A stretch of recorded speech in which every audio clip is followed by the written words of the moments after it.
हम सब ने अपनी जिंदगी में कभी ना कभी ऐसे किसी इंसान को जरूर देखा होगा जो साफ साफ दिख रहा है कि परेशान है, तनाव में है, लेकिन पूछो तो मदद लेने से साफ मना कर देता है ना। ये एक बहुत ही जानी पहचानी सी बात लगती है। वो कहेंगे अरे मैं संभाल लूंगा या मैं बिल्कुल ठीक हूं, जबकि हम सब जानते हैं कि वो ठीक नहीं है। पर इसके पीछे सिर्फ आत्मनिर्भर होना या सेल्फ रिलायंट होना नहीं है। कहानी इससे कहीं ज्यादा गहरी है। तो सवाल यही है कि आखिर ऐसा क्यों होता है? क्यों कभी-कभी अकेले में तकलीफ सहना मदद मांगने से ज्यादा आसान लगने लगता है? चलिए आज इसी साइकोलॉजिकल पहेली को सुलझाने की कोशिश करते हैं।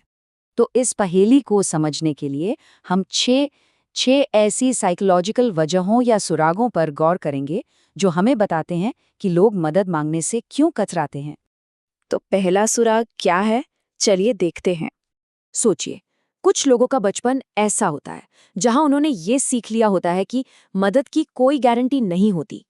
जब भी वो परेशान या तनाव में होते थे, उन्हें सहारा नहीं मिलता था। तो नतीजा, उन्हें अकेले ही सब कुछ सुलझाना सीखना पड़ा। तो होता क्या है कि ये जो आत्मनिर्भरता है, ये कोई पर्सनालिटी का हिस्सा नहीं, बल्कि ये जीने का एक तरीका बन जाता है, एक सर्वाइवल पैटर्न। मतलब दिमाग को आदत पड़ जाती है कि दूसरों पर निर्भर रहना भरोसे के लायक नहीं है, और इसीलिए मदद मांगना बहुत अजीब, अननेचुरल सा लगता है, क्योंकि उनके लिए तो अकेले सब कुछ करना ही नॉर्मल है। अच्छा, अब आते हैं दूसरे सुराग पर, जो इस कहानी को और भी गहरा बनाता है। बहुत से लोगों के मन में ना एक डर होता है कि वो दूसरों पर बोझ बन जाएंगे।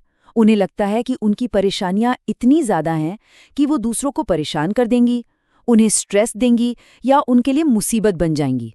और इसी डर की वजह से वो अपनी बात किसी से नहीं कहते, सब कुछ अपने अंदर ही दबाए रखते हैं, चाहे उन्हें मदद की कितनी भी जरूरत क्यों ना हो। एक तरह का गिल्ट, एक अपराध बोध उन्हें रोक देता है। सच तो ये है कि उनके लिए बोझ बनने का एहसास चुप रहने के दर्द से कहीं ज्यादा भारी होता है। अब आता है तीसरा सुराग, और ये वो है जहां चीजें अक्सर जैसी दिखती हैं वैसी होती नहीं है। ये शायद सबसे कंफ्यूजिंग वजह है। देखिए, मदद मांगने का मतलब है ये मानना कि हाँ, कुछ मुश्किल है, और जिन लोगों को हमेशा स्ट्रांग बने रहने की आदत होती है, उनके लिए ये कंट्रोल खोने जैसा है। वो हमेशा से वो इंसान रहे हैं जो सब कुछ संभाल लेता है, जो इंडिपेंडेंट है। तो ऐसे में अपनी परेशानी दिखाना, अपनी वल्नरेबिलिटी दिखाना उन्हें इमोशनली बहुत एक्सपोज्ड फील कराता है। इसीलिए वो चुप रहना पसंद करते हैं, क्योंकि उनके लिए मजबूती कमजोरी से कहीं ज्यादा सुरक्षित महसूस होती है। चौथा सुराग ये हमें ले जाता है अतीत में, क्योंकि हमारे पुराने अनुभव ही हमारे आज के रिएक्शंस को तय करते हैं। कभी कभी ऐसा होता है कि लोगों ने पहले कभी मदद मांगी हो और उन्हें नज़रअंदाज कर दिया गया हो सकता है किसी ने कह दिया हो, अरे तुम ज्यादा सोच रहे हो, या जब उन्हें सहारे की जरूरत थी तो उनकी बात को अनसुना कर दिया गया हो। और यह अनुभव, ये दिमाग को एक तरह से ट्रेन कर देता है, उसे सिखाता है कि मदद के लिए हाथ बढ़ाने का शायद कोई फायदा नहीं। तो फिर क्या होता है, वो मदद मांगना ही बंद कर देते हैं, चाहे जरूरत कितनी भी बड़ी क्यों ना हो। पांचवा सुराग जुड़ा है उस अंदरूनी बातचीत से जो वो लोग खुद से करते हैं। जो लोग मदद मांगने में हिचकिचाते हैं ना, वो अक्सर अपने दर्द को कम करके आंकते हैं। वो खुद को यकीन दिलाते हैं, अरे ये इतनी भी बड़ी बात नहीं है।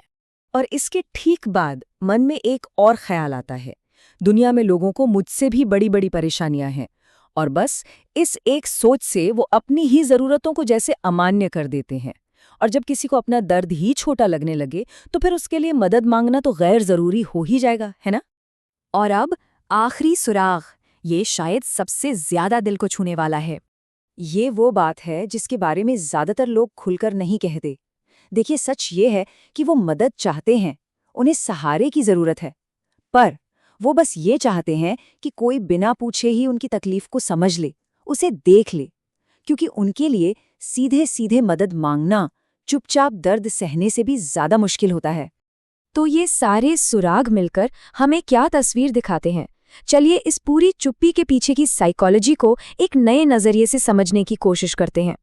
तो सबसे जरूरी बात जो समझने की है वो ये है कि ये कोई कमी नहीं है, कोई फ्लॉ नहीं है, ये एक सर्वाइवल पैटर्न है, जीने का एक तरीका है, जो हमें बाहर से मजबूती या स्ट्रेंथ की तरह दिखता है, वो असल में अंदर से एक बहुत पुराना सीखा हुआ सर्वाइवल का तरीका होता है। तो अब सवाल ये उठता है कि ये समझ हमारे खुद के और दूसरों के मौन को देखने का नजरिया कैसे बदल सकती है। ये एक सोचने वाली बात है।